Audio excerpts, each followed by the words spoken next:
ఈరోజు అర్ధరాత్రి లేదా రేపు ఉదయం ఆంధ్రప్రదేశ్ సిఎస్ అలాగే డీజీపీ మీద వేటు పడబోతోంది అంటూ ఒక వార్త ప్రచారం జరుగుతున్నటువంటి నేపథ్యంలో అసలు ఇందులో వాస్తవం ఉందా లేదా అనే అంశానికి సంబంధించి మనతో మాట్లాడేందుకు ప్రముఖ సీనియర్ జర్నలిస్ట్ దుర్గా కుమార్ గారు మనతో ఉన్నారు. సార్తో మాట్లాడదాం. Sir hi. Sir hi Krishna. Hi sir. ఈరోజు అర్ధరాత్రి లేదంటే రేపు ఉదయం లోపు ఆంధ్రప్రదేశ్ సిఎస్ లేదా డీజీపీ మీద వేటు పడే అవకాశం ఉంది అంటూ ఒక వార్త ప్రచారంలో జరుగుతోంది. ఏంటి సార్, ఇద్దరి మీద వేటు పడబోతోందా అంటే ఏం చెప్తారు? అంటే కృష్ణ గారు, ఇంతవరకు ఆంధ్రప్రదేశ్లో సస్పెండ్ అయినంతమంది ఐపీఎస్ ఐఏఎస్ అధికారులు దేశంలో ఏ రాష్ట్రంలోనూ ఏ కేంద్ర పాలిత ప్రాంతంలో కూడా జరగల. ఈ సార్వత్రిక ఎన్నికలకు ముందుగా జరిగిన ఈ సస్పెన్షన్స్ అసలు ఆంధ్రప్రదేశ్ ప్రభుత్వ పనితీరు మీద చాలా ప్రభావం చూపిస్తున్నాయి. అంటే ఆంధ్రప్రదేశ్ ప్రభుత్వం ఎన్నికల నిబంధనల్ని ఎన్ని రకాలుగా ఉల్లంఘించవచ్చో అన్ని రకాలుగా ఉల్లంఘించడానికి అధికారులతో ఒప్పందం కుదుర్చుకుందనేది సర్వత్రా వినిపిస్తున్న మాట. అందుకే 2 సార్లు కేంద్ర ఎన్నికల సంఘం ఉన్నతాధికారులు కూడా విజయవాడ వచ్చి వార్నింగ్ ఇచ్చి వెళ్ళినా కూడా అధికారుల్లో మార్పు రాకపోవటం వలన దాదాపు ఒక 10 మందికి పైగా ఐఏఎస్ ఐపీఎస్ ఆఫీసర్లని విధుల నుంచి తొలగించిన విషయం మనందరం కూడా చూసాం. అయితే ఇప్పటికి కూడా ఈ ప్రభుత్వ ఫెయిల్యూర్స్ అనేది ఆగట్లేదు. ఇప్పుడు ముఖ్యమంత్రి జగన్మోహన్ రెడ్డి గారి మీదే మొన్న ఎన్నికల రోడ్ షోలో పెద్ద బహిరంగ సభ కూడా కాదు, ఇది ప్రధానమంత్రి గారి లాగా ఒక 5 లక్షల మందో 10 లక్షల మందో వచ్చిన బహిరంగ సభ కూడా కాదు. మహా ఉంటే ఒక 1000 మంది ఉండే ఒక రోడ్ షోల్లో కూడా ఫెయిల్ అయ్యి ఆయన మీద ప్రభుత్వ సలహాదారు సజ్జల రామకృష్ణారెడ్డి గారు చెప్పాడు, జగన్మోహన్ రెడ్డి గారిని చంపటానికి ఒక కోల్డ్ బ్లడెడ్ మర్డర్ అటెంప్ట్ జరిగిందని. అంటే సజ్జల రామకృష్ణారెడ్డి గారు చెప్పాడు అంటే కోల్డ్ బ్లడెడ్ మర్డర్ అటెంప్ట్ అంటే చిన్న విషయం కాదు కదండి, తీవ్రమైన కుట్ర. అంటే ఆయన్ని ఒక కుట్ర పూరితంగా చంపటానికి ఒక విఫల ప్రయత్నం జరిగింది అన్నాడు. అది ఒకవేళ కనుక సఫలమైంది అనుకోండి చాలా భారీగా ఉండేది మూల్యం అనేది. ఇప్పుడు రాష్ట్ర ప్రభుత్వం పోలీసులు అక్కడ కాపలా ఉన్నారు, వాళ్ళకి స్పెషల్ ట్రైనింగ్ ఇచ్చారు 731 మందికి. అంటే ప్రధానమంత్రి భద్రతా సిబ్బందికి ఎట్లాంటి ట్రైనింగ్ అయితే ఇస్తారో అలాంటి ట్రైనింగ్ ఇచ్చారు ఈయనకి. అంటే ఆయన అసలు బయటికి రాడు కదా, అవును, చాలా అరుదు రావటం, వచ్చినా కూడా చిన్న చిన్న దూరాలకు కూడా ఆయన హెలికాప్టర్ మీద వెళ్ళటానికి ప్రిఫర్ చేస్తారు. రెండోది, ఒకవేళ వెళ్ళటం అంటూ జరిగితే ముందు అన్ని పట్టాలు కట్టేయాలి, బారికేడ్లు కట్టేయాలి, ఇళ్ల తలుపులు మూసేయాలి, కిటికీల తలుపులు మూసేయాలి, షాపులు మూసేయాలి, చెట్లు కూడా కొట్టేయాలి. ఎక్కడన్నా దూరంగా చెట్లు ఉన్నా కూడా దాని మీద నుంచి ఏమైనా ఫైర్ ఆర్మ్స్తో అటాక్ చేస్తారనో మరి ఏంటో భయం, మరి తెలీదు. అలాంటి ప్రోటోకాల్లో ఆంధ్రప్రదేశ్ పోలీసులు పాటిస్తున్నారు. ఇప్పుడు మొన్న ముఖ్యమంత్రి మీద దాడి జరగటం కూడా కేంద్ర ఎన్నికల సంఘానికి ఆందోళనకరమైన అంశమే. అంటే ఇంత చేసినా కూడా వాళ్ళ సొంత ముఖ్యమంత్రిని కాపాడుకోవడంలో కూడా ఇక్కడ ప్రభుత్వ యంత్రాంగం విఫలమైంది అని. అంటే డీజీపీయే కదా పోలీస్ యంత్రాంగానికి సంబంధించినంతవరకు. అట్లాగే సిఎస్ కేంద్ర ఎన్నికల సంఘం ఇచ్చిన ఆదేశాలని వక్రభాష్యం చెప్పడానికి ప్రయత్నించడం అనేది, మొన్న పెన్షన్ల విషయంలో ఏం చెప్పారు, వాలంటీర్లతో ఇప్పించొద్దు, ప్రత్యామ్నాయ ఏర్పాట్లు చేయమని.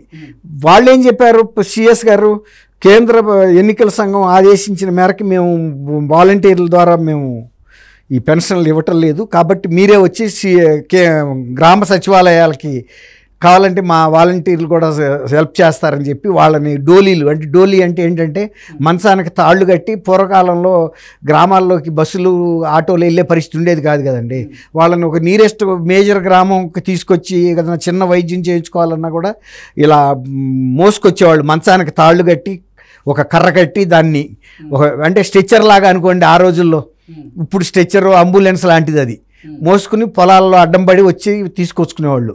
అట్లా వీళ్ళని విలేజెస్లో కూడా డోలీలు కట్టి ఎండాకాలంలో వాళ్ళని తీసుకొచ్చి 33 మంది చనిపోవటానికి కారణమయ్యారు. అదేమంటే ఇది కేంద్ర ఎన్నికల సంఘం మీదకి దోశారు.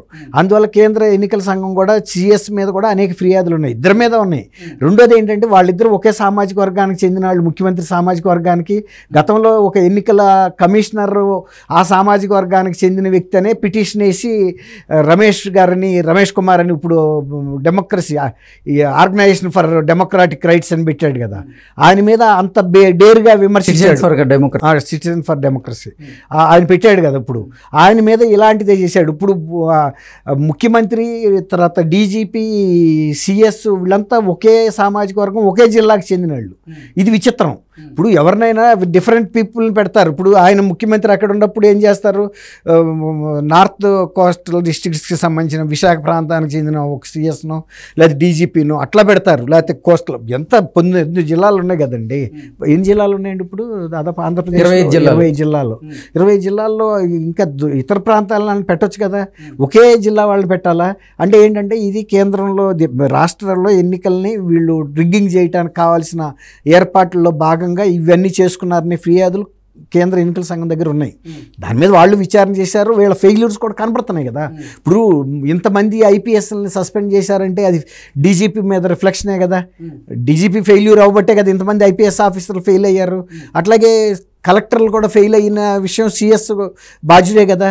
కాబట్టి వీళ్ళిద్దరూ కనుక మారిస్తే తప్ప ఎన్నికలు సక్రమంగా జరగవనే ఫిర్యాదులు కేంద్ర ఎన్నికల సంఘం పరిశీలిస్తుంది. బహుశా with in a day or 2 బహుశా ఈ వాళ్ళ కాకపోయినా రేపైనా కానీ వస్తుంది అనేది ఢిల్లీ వర్గాల నుంచి వస్తున్న సమాచారం. వాళ్ళు కేంద్ర ఎన్నికల సంఘం ఆదేశిస్తుంది, మార్పులు చేస్తారు. ముఖ్యంగా వెంకటేశ్వరరావు గారు ఎవరైతే డీజీగా ఈయన్ని సస్పెండ్ చేశారో ఆయనే సీనియర్ మోస్ట్ ఆఫీసర్ కాబట్టి బహుశా ఆయనే డీజీగా పెట్టొచ్చు అని రెగ్యులర్గా. అంటే డీజీపీగా ఏబీ వెంకటేశ్వరరావు గారు రాబోతున్నారంటారు? రావచ్చు, రాకూడదని లేదు, వస్తాడని చెప్పలేము, రాడు అని కూడా చెప్పలేము. ఎందుకంటే సీనియారిటీ ప్రకారం కనుక ఇస్తే ఆయన మీద ఎప్పుడు ఎలిగేషన్స్ లేవు. వీళ్ళు ఆర్టిఫిషియల్గా క్రియేట్ చేసిన ఎలిగేషన్సే అవి ట్రిబ్యునల్ ముందు కానీ కోర్టు ముందు కానీ ఎక్కడా నిలబడలా. తర్వాత ఇప్పుడు ఆల్రెడీ క్యాట్లో ఆయన పిటిషన్ వాదనలు పూర్తయ్యాయి, తీర్పు రిజర్వ్లో ఉన్న నేపథ్యంలో ఆ తీర్పు ఎప్పుడైనా రావచ్చు. కాబట్టి ఆ తీర్పు కనుక వచ్చిందంటే ఏబీ వెంకటేశ్వరరావు గారు ఆంధ్రప్రదేశ్కి కొత్త డీజీపీగా వచ్చే అవకాశం ఉందంటూ కూడా గతం నుంచి కొన్ని వార్తలు అయితే వస్తున్నాయి. అసలు ఇప్పుడు ఇంకా అది కాకపోయినా కూడా ఆల్రెడీ కేంద్ర మానవ వనరుల శాఖ తర్వాత కేంద్ర ఎన్నికల సంఘం కూడా రిఫర్ చేస్తే ఆయన మీద ఎలిగేషన్స్ ఏమీ సఫిషియంట్ గ్రౌండ్స్ లేవు అని గవర్నమెంట్ అడిగింది కదా స్టేట్ గవర్నమెంట్ని. మీరు ఇంతకాలం ఆయన సస్పెన్షన్లో ఉంచడానికి గల కారణాలు ఏంటో మాకు చెప్పమని. వీళ్ళు ఇంతవరకు 2 సార్లు రిమైండర్లు పంపినా, జనవరిలోను ఈ నెలలో పంపినా కూడా రిప్లై ఇవ్వలేకపోతున్నారు. రిప్లై ఇచ్చారంటే రిప్లై సరైన సఫిషియంట్ రీజన్ లేదని కేంద్ర ఎన్నికల సంఘమే తీసుకుంటుంది యాక్షను. అది వాళ్ళు యూపీఎస్సీ వాళ్ళు పంపారండి.